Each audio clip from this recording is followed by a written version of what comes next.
কালো নাগা চারাগুলো রিপোর্টিংয়ের পর বর্তমান কী অবস্থা সেই আপডেট থাকছে, আর তার সাথে সাথে থাকছে যে এখন আমি এ গাছে কী খাবার দিব বা তোমরা কী খাবার দিতে পারো। হ্যালো এভরিওয়ান, আসসালামু আলাইকুম। কেমন আছো তোমরা সবাই? আলহামদুলিল্লাহ, আমি তো আছি অনেক ভালো। আশা রাখছি তোমরাও ভালো আছো।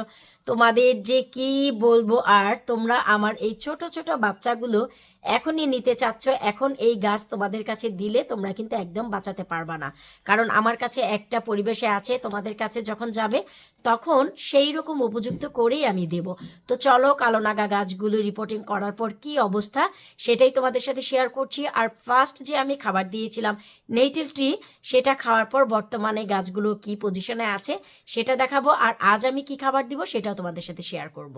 তো চলো, কথা না বাড়িয়ে চলে যাচ্ছি আমরা মূল ভিডিওতে।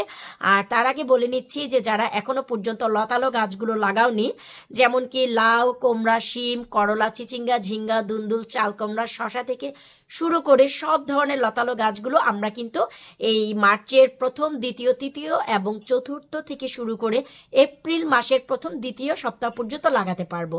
তো ভালো মানের বীজের জন্য কি করতে হবে, একবার আমার ওয়েবসাইটে ঘুরে দেখে আসো, labonikitchen.co.uk। সেখানে বেশ কিছু এখনও মেগা অফার চলছে, বীজ রয়েছে, নিয়ে নাও। শেষ হয়ে গেলে কিন্তু আর পাবা না। যেমন কি বিভিন্ন শিমের বীজ কিন্তু অলরেডি আউট অফ স্টক হয়ে গেছে। তো বাকি যে ফলনগুলো তোমাদের পছন্দ একবার চেক করে দেখো, নেও বা না নেও একবার ওয়েবসাইটে গিয়ে ঘুরে দেখো যে এবছর এই সবগুলো সবজির ভিতর কোন সবজিটা তোমরা তোমাদের বাগানে করতে যাচ্ছ। প্রি প্ল্যান করলেও কিন্তু গার্ডেনের অনেক উপকার হয়। তো চলো আমরা চলে যাচ্ছি মূল ভিডিওতে। আলহামদুলিল্লাহ, এই হচ্ছে বর্তমানে আমার কালো নাগা গাছগুলোর অবস্থা। দেখতেই পাচ্ছ ডে বাই ডে কত চমৎকারভাবে এই গাছগুলো বেড়ে উঠেছে। আমি কিন্তু তোমাদের সাথে নিয়ে নেটেল ট্রি দিয়েছিলাম, এরপর কিন্তু এ গাছে কোনো খাবার ব্যবহার করিনি। আজ আমি সেকেন্ড যে খাবারটি ব্যবহার করব সেটাই তোমাদের সাথে শেয়ার করব।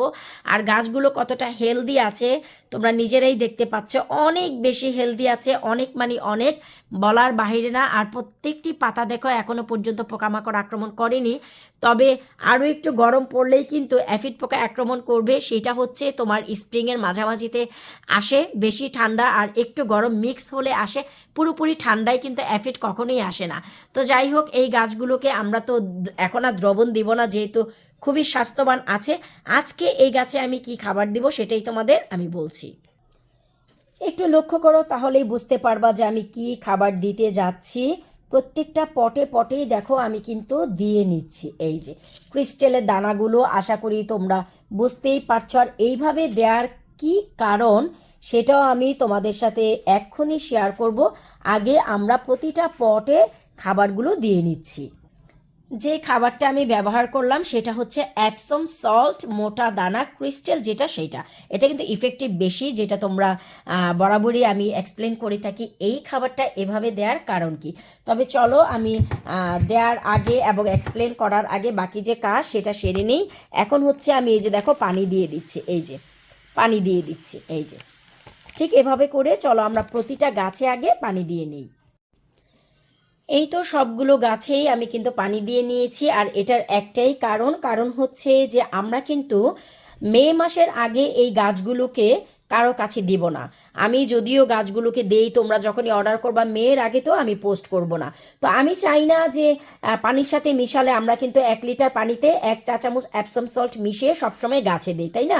তো এখন এইভাবে দেওয়ার কারণে এটা স্লোলি রিলিজ হবে, খুব বেশি খাবারও পাবে না আর খুব দ্রুত বড়ও হবে না। আমি চাচ্ছি না যে পুরো এপ্রিল মের আগেই গাছগুলো অনেক বড় হয়ে যাক। এগুলোকে খাবার প্রপার একদম যে খাবার যেটাকে বলে সেটা দেওয়া শুরু করব আমি এপ্রিল মাসের সেকেন্ড উইকের লাস্টের দিক থেকে, যেন এপ্রিলের দিকে একদম পুরো খাবারটা পেয়ে তরতাজা হয়ে যায়। আর মে মাসের সেকেন্ড উইক থেকে যেন আমি তোমাদের সবাইকে গাছগুলো দিতে পারি। এই জন্য আসলে আমি এই কাজটা করেছি যে পানির সাথে না মিশিয়ে দিলাম, যেন এখন এটা স্লো রিলিজ হয়। তো আমি বলবো যে যাদের ঘরে ছোট ছোট গাছ আছে, বাচ্চাগুলোকে তোমরা হিউজ পরিমাণে খাবার দিও না। এতে করে গাছগুলো দ্রুত বড় হয়ে যাবে, আর ঘরে কন্ট্রোল করতে না পারলে শিকড়গুলো না নষ্ট হয়ে যাবে। কারণ আমরা কিন্তু জুনের ফার্স্ট উইকের আগে অথবা মে মাসের লাস্ট উইকের আগে কিন্তু বাইরে গাছ দিতে পারবো না। এই জন্য মেক শিওর তোমরা গাছের দ্বিতীয় খাবারটা অবশ্যই অ্যাপসম সল্ট দেওয়ার চেষ্টা করবা। আমি বরাবরই চিন্তা করি যেটা বেস্ট আমার গাছের জন্য সেটাই করি। তো এই ছিল তোমাদের জন্য আপডেট। আমি কালো নাগা গাছের এই হচ্ছে বর্তমান খুব সুন্দর অবস্থা, আর এই খাবারটাই দিলাম। আশা রাখছি তোমাদের ভালো লেগেছে। যারা এখনও পর্যন্ত আমার ওয়েবসাইটে যাওনি labunikitchen.co.uk, সেখানে যাও, গিয়ে ধামাকাদার যে মেগা অফার চলছে সেখানে গিয়ে তোমরা বীজগুলো কালেক্ট করো, কারণ এখনই সময় লতালো গাছ লাগানোর। আল্লাহ হাফিজ।